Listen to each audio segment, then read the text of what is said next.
সময় টিভির মালিকের উপরে চাপ সৃষ্টির একটা খবর সামনে এসেছে আমাদের। এই বৈষম্য বিরোধী ছাত্র আন্দোলনের একজন খুবই গুরুত্বপূর্ণ নেতা যারা হাসনাত আব্দুল্লাহর নাম তার সাথে জড়িয়েছে এবং যা যা ঘটেছে এটা অত্যন্ত ন্যাক্কারজনক। আমি যারা হাসনাত আব্দুল্লাহর বক্তব্য নিয়ে কথা বলতে চাই। আসলে ওখানে কি ঘটেছে আমরা এর মধ্যে জেনে গেছি এবং এর অনেকগুলো ডাইমেনশন আছে। প্রথম ডাইমেনশনটা একটু বলে নেই, সেটা হলো আমাদের দেশের মিডিয়া এটা নিয়ে কোনো নিউজ করেনি, হুইচ ইজ ভেরি সারপ্রাইজিং। একটা মিডিয়ার ওপরে যে ধরনের ঘটনা ঘটেছে, সাংবাদিকদের চাকরিচ্যুতির কথা এসছে, সেটা এই দেশের কোনো মিডিয়া পাবলিশ করেনি। আমাদের দেশের মিডিয়া এখনো মানে সিদ্ধান্তহীনতা বা আমরা এভাবে বলবো আত্মবিশ্বাসহীনতায় ভুগছে বা সাহসের অভাবে ভুগছে। আমরা সরকারের দিক থেকে কোনো রকম কোনো চাপ কারো উপরে আছে বলে জানি না, এবং আমি জেনে বলছি এটা যে সরকার চায় মিডিয়াগুলো স্বতঃস্ফূর্তভাবে একদম খোলাখুলি কাজ করুক, কিন্তু না, আমরা জনাব হাসনাত আব্দুল্লাহ এবং সময় টিভিকে নিয়ে যে কেন্দ্র করে যে ঘটনা ঘটেছে এটা আমি ফেসবুকে প্রচুর আলোচনা দেখেছি, এন্ড আই ওয়াজ ওয়েটিং যে এটা কোনো মেইন স্ট্রিম মিডিয়াতে আসবে, সো এটার অথেন্টিসিটি নিয়ে আমার আর সন্দেহ থাকবে না এবং তখন আমি কথা বলবো, কিন্তু আমি দেখলাম এটা হলো না। সাম্প্রতিক সময়ে আমার হাতে যেটা আসলো, বাংলা আউটলুক একটা নিউজ, আসলে একদম তারা অন্য সূত্র থেকে নিয়ে করেছে, বিনিয়োগ বিষয়ক ম্যাগাজিন ব্যারন্স, এবং এএফপি রেফারেন্স আছে। তারপর যেহেতু এটা আছে সেই কারণেই আমি এটা নিয়ে কথা বলতে চাইলাম। আমাদের দেশের মিডিয়া এখনো কিসের ভয়ে আছে তাদের আসলে বলা দরকার। এটা যদি সরকার না হয়, তারা কি ছাত্রদেরকে যারা মুভমেন্টের নেতৃত্ব দিয়েছেন তাদেরকে ভয় পাচ্ছেন? আমি এটা একটু জানতে চাই, এটা একটু বুঝতে চাই, কারণ এটা ভয়ের ব্যাপার আছে বলে যেন হাসনাত আব্দুল্লাহ প্রমাণও করেছেন, আমি এভাবে বলবো। আমি যেন হাসনাত আব্দুল্লাহর কথা পরে আসছি, তার আগে ওইখানে যারা যারা আছেন তারা কি বলছেন সেটা একটু শুনি। বেশ কয়েকজনকে চাকরিচ্যুতি করা হয়েছে। ব্যবস্থাপনা পরিচালক এই বিষয়ে কোনো মন্তব্য করতে রাজি হন নাই। সাংবাদিক ওমর ফারুক সময় টিভির একজন সিনিয়র এডিটর ছিলেন, তিনি বলেন 5 জনের মধ্যে তিনি ছিলেন, কারণ ছাড়াই বরখাস্তের চিঠি পেয়েছেন তিনি। ফারুক এএফপি কে বলেন, টেলিভিশন কর্তৃপক্ষ আমাদের কয়েকজনকে স্টেশনের বৃহত্তর ভালোর জন্য পদত্যাগ করার জন্য অনুরোধ করেছিল, আমরা সিদ্ধান্তের জন্য একটি ব্যাখ্যা চেয়েছিলাম, কিন্তু কর্তৃপক্ষ কোনো কিছু দিতে অস্বীকার করে। এদিকে সময় টিভিতে ছাঁটাই হওয়া আউটপুট এডিটর আরিফুল সাজ্জাদ এই প্রসঙ্গে সামাজিক যোগাযোগ মাধ্যম ফেসবুকে লিখেছেন, কর্তৃপক্ষ জানিয়েছে বৈষম্য বিরোধী ছাত্র আন্দোলনের শীর্ষস্থানীয় এক নেতা তাদের হুমকি দিয়েছে সময়ের 10 কর্মীকে চাকরিচ্যুত করতে হবে, না হলে তারা বাঁচতে পারবে না। তিনি আরো লেখেন, সিএ প্রেসিং সহ অনেকের সাথে কথা বলেছেন, তারা আশ্বস্ত করেছেন কোনো বিবেচনাতে এই ধরনের কর্মকাণ্ড সমর্থনযোগ্য নয়, আমরা বিনিয়োগকারীদের সেটা জানাই। তারপর রবিবার সিটি গ্রুপ ওই তালিকা থেকে 5 কর্মীকে ফোন কোনো কারণ দর্শানো ছাড়াই চাকরিচ্যুত করার সিদ্ধান্ত নেয়। আমি আর বাকি অংশ আমার জন্য জরুরি না, তারা কেউ কেউ কি কাজ করেছেন সেগুলো বলেছেন। প্রতিবেদনে বলা হয়, এই প্রতিবেদনে হাসনাত আব্দুল্লাহর অংশে আসছি। বৈষম্য বিরোধী ছাত্র আন্দোলনের আহ্বায়ক হাসনাত আব্দুল্লাহ গত 17 ডিসেম্বর প্রায় 15 থেকে 20 জন শিক্ষার্থীকে নিয়ে সময় টেলিভিশনের বিনিয়োগকারী সিটি গ্রুপের অফিসে যান। হাসনাত এফপি কে বলেন, আমার মন্তব্য নিয়ে সময় টেলিভিশন প্রোপাগান্ডা ছড়াচ্ছিল এবং একটি পতিত রাজনৈতিক দলের মতামতকে স্থান দিচ্ছিল। হাসনাত বলেন, আমরা সংবাদপত্রের স্বাধীনতা কট্টর সমর্থক, কিন্তু সংবাদপত্রকে অবশ্যই নিরপেক্ষ থাকতে হবে। তিনি দাবি করার ক্ষেত্রে কোনো সমস্যা দেখেন না, কিন্তু সাংবাদিকদের বরখাস্ত করার তালিকা হস্তান্তরের বিষয়টি তিনি প্রত্যাখ্যান করেন। আমি হাসনাতের এই জায়গাটা আবার পড়ি, ভীষণ রকম সমস্যা আছে তার এই মন্তব্যে। আমি জানি না হাসনাত বিবেচনা করে দেখেছে কিনা যে তিনি কি বলেছেন, নাকি তিনি ভেবেছেন এটা নিয়ে নিউজ হবে না। উনি বলছেন, হাসনাত এফপি কে বলেন, আমার মন্তব্য নিয়ে সময় টেলিভিশন প্রোপাগান্ডা ছড়াচ্ছিল এবং একটি পতিত রাজনৈতিক দলের মতামতকে স্থান দিচ্ছিল। মানে উনি ওনার ওখানে যাওয়া জাস্টিফাই করছেন। তার মানে যদি কেউ কাউকে কারো বিরুদ্ধে প্রোপাগান্ডা ছড়ায়, আপনার যদি হ্যাডাম থাকে, আপনি দলবল নিয়ে গিয়ে সেখানে চাপ দেবেন। এই তো হাসনাত আসলে সিম্পলি তাই দেখাতে গেছেন। হাসনাত বলেন, আমরা সংবাদপত্রের স্বাধীনতার কট্টর সমর্থক, কিন্তু সংবাদপত্রকে অবশ্যই নিরপেক্ষ থাকতে হবে। না, সংবাদপত্রকে নিরপেক্ষ থাকতে হবে না, এটা একেবারে ভুল ধারণা হাসনাত। স্নেহের হাসনাত, আমি এদের সবাইকে আমি খুবই পছন্দ করি এবং শ্রদ্ধা করি। আমি এই কথাটা বলছি, এই ছাত্ররা এই সময় জীবনের ঝুঁকি নিয়ে রাস্তায় ছিল, তো আমি তারা আমার বয়সে অনেক ছোট হলো, আমি ওদেরকে শ্রদ্ধা করি। তো হাসনাতকে যেটা বলতে চাই, সংবাদপত্র নিরপেক্ষ থাকতে হবে না, এটা একেবারে ভুল পারসেপশন। সংবাদপত্র ডিসইনফরমেশন মিসইনফরমেশন ছড়াবে না, এটা শিওর, এটা অপরাধ। মিসইনফরমেশন আমরা ছাড় দিতে পারি, কিন্তু ডিসইনফরমেশন সংবাদপত্র ছড়াবে না।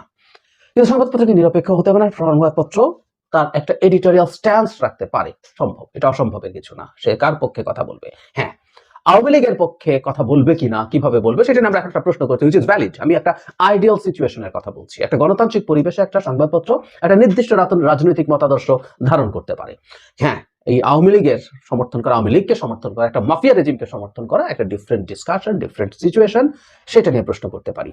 কিন্তু তারপর তিনি বলছেন, তাই তিনি দাবি করার ক্ষেত্রে কোনো সমস্যা দেখেন না, মানে উনি দাবিও করতে পারেন, আর সাংবাদিকদের পদচ্যুতির ব্যাপারে কোনো কথা নেই।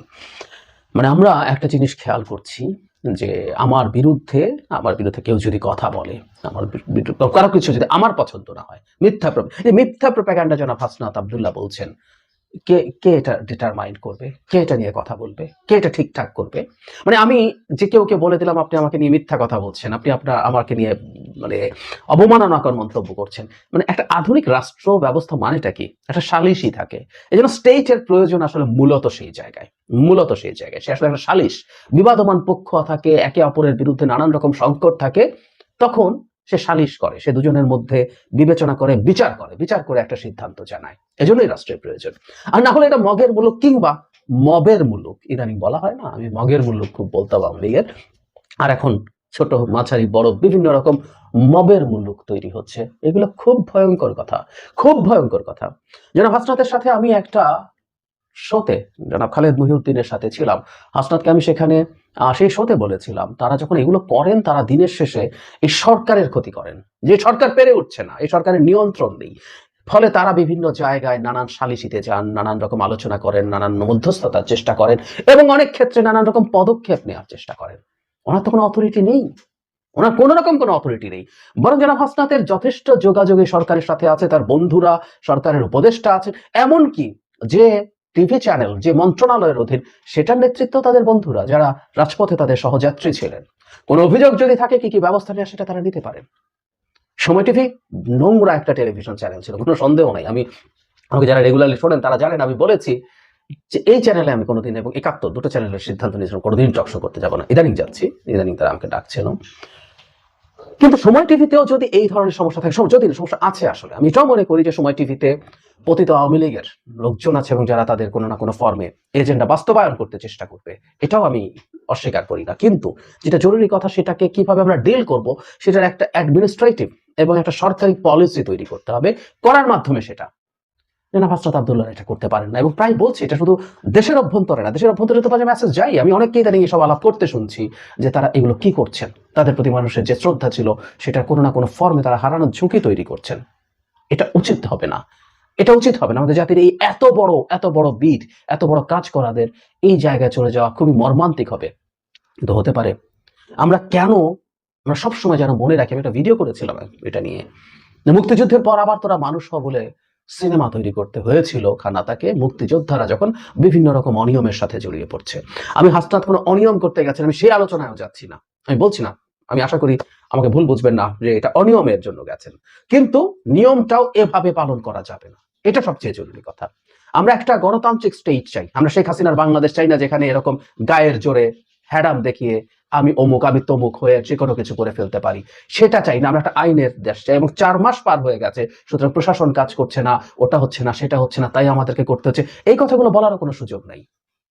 আমি এই কাজগুলোর জন্য তারা একটা ব্যবস্থা, একটা সিস্টেম ঠিক করুন।